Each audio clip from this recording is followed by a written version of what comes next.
It's okay, K, in my head.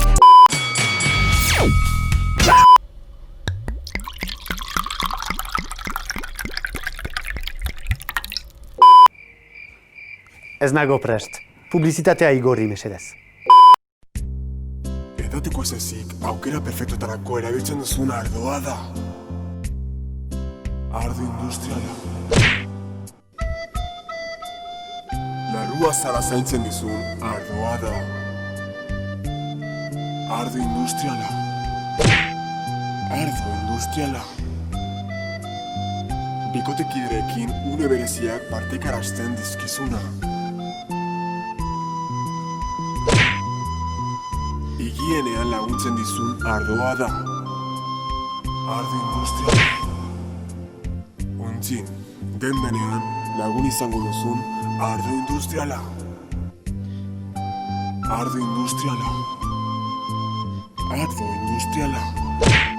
Eta azken finean, kristoren odolak salbatzen balin bagaitu, ez legoke txartu, eko gudari bat eta moko fin bat ezagutuko dugu.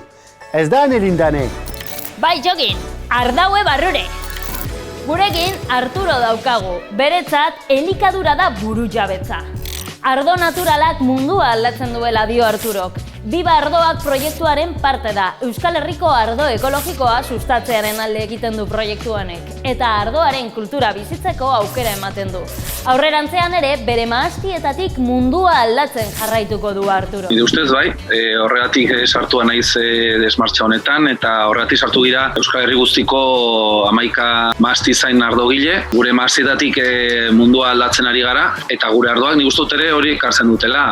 Lotzen dute natura eta hiria. Mundu mailan bada mugimendu bat, azken 10-15 urtetan bereziki indartzen ari dena, nolabait bilatzen ari dena da benetako ardoak egitea lehen egiten ziren bezala, ez?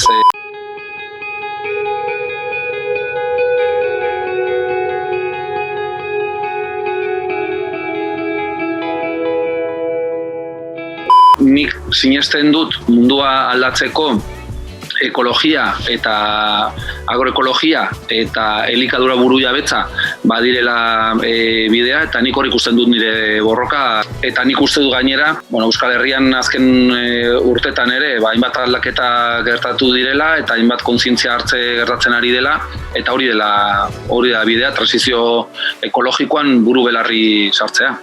Urra fandangua, hortxe duzu fandangua, geure guztugua.